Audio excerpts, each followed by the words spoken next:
현대의 경제 활동은 계속 하늘에서 돈이 내려온다라고 상상하시면 돼요.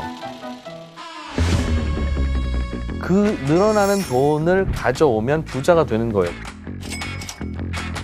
그러나 세상 일이 좋기만 한 게 어디 있어요. 그 돈을 갖고 소비를 하는데 그때부터 약간 문제들이 벌어지기 시작합니다. 무일푼으로 태어난 우리들은 어디서 돈을 벌겠어요? 안 먹고 안 입고. 그런데 돈을 많이 버는 사람들은 벌다 주체하지 못해서 태워 없애기도 하고, 이 돈을 어떻게 쓰느냐가 고민입니다. 여기서 우리가 어떻게 대응해야 되느냐를 빨리 아는 게 앞으로 우리가 투자를 어떻게 해야 되느냐를 정해주는 정답이 될 겁니다.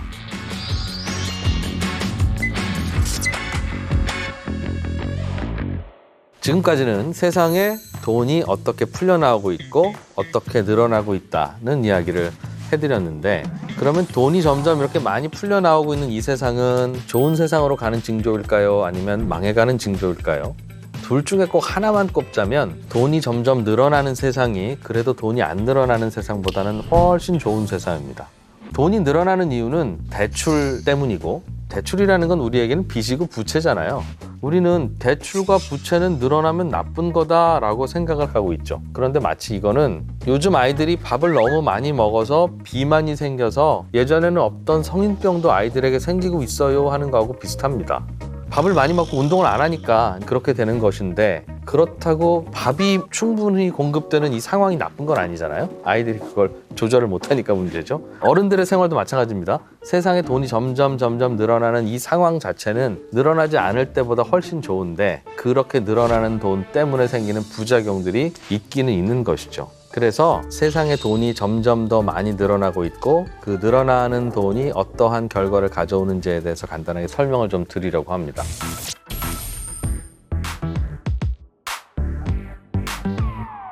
어떤 점이 좋은 점이냐면, 과거에는 한 번 부자면 웬만하면 대를 이어서 계속 부자였어요. 그런데 지금은 과거처럼 그렇게 계층의 이동이 전혀 없는 상황은 아니에요.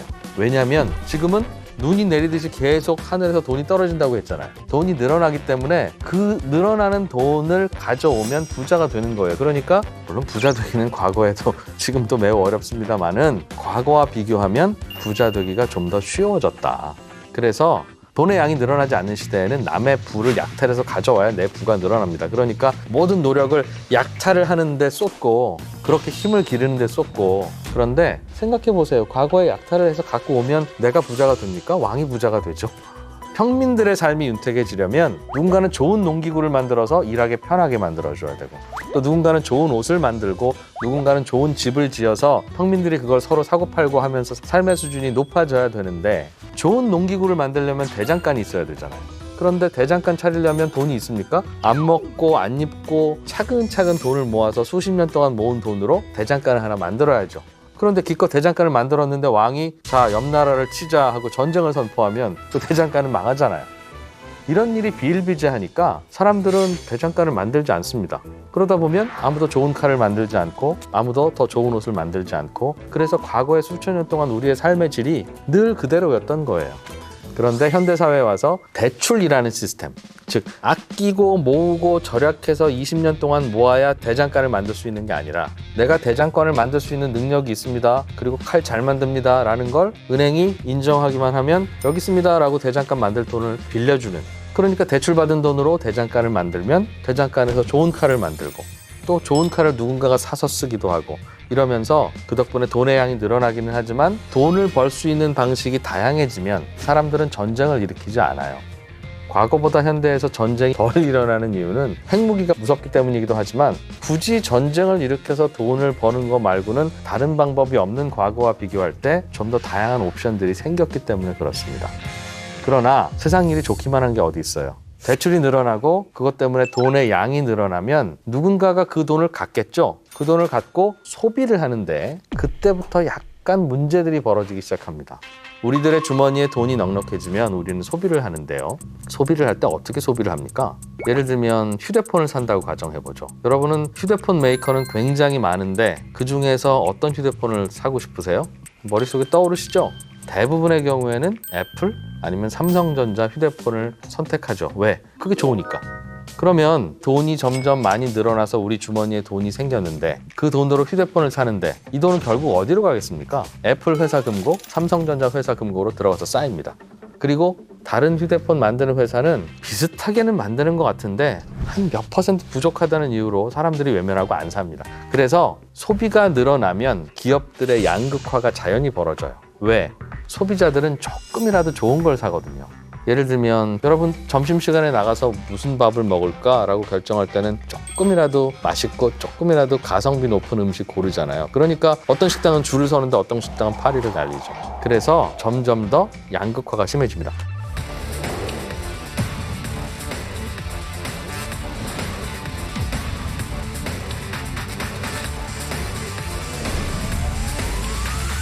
이렇게 돈이 많이 풀려 나오는 것에 따른 결과가 양극화인 것은 확실합니다만 우리는 양극화라고 하는 것에 대해서 부정적인 측면만 바라보고 있는데 부정적인 측면이 없다는 건 아닙니다만 꽤 긍정적인 부분도 있습니다.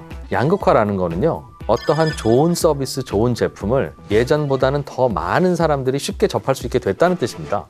예를 들면 서울 대치동에 아주 유명한 수학 강사가 있습니다. 그 이름을 김철수라고 해보죠.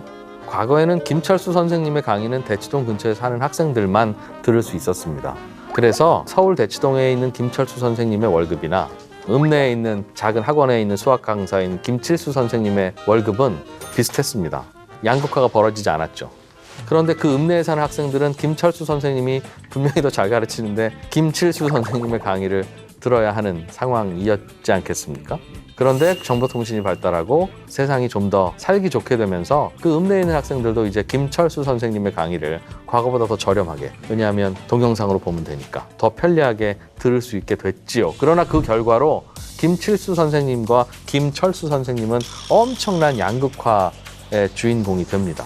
그래서 김칠수 선생님 입장에서는 이 양극화가 너무 괴롭습니다. 그리고 그분의 입장에서는 나쁜 것이고요. 또 그분도 우리나라 국민이니까 당신이 참으라고 할 수는 없을 거예요. 그분도 우리가 케어해야죠. 그러나 결과적으로 김칠수 선생님과 김철수 선생님의 소득이 벌어진 이 현상은 전국의 수험생들에게 그리고 전국의 공부하는 학생들에게는 결과적으로는 좋은 결과입니다.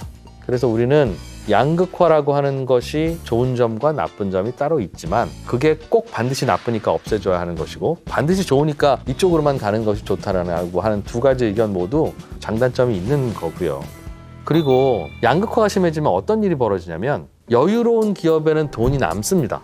애플은 돈을 벌다 주체하지 못해서 이제는 자사주를 사서 태워 없애기도 하고 이 돈을 어떻게 쓰느냐가 고민입니다.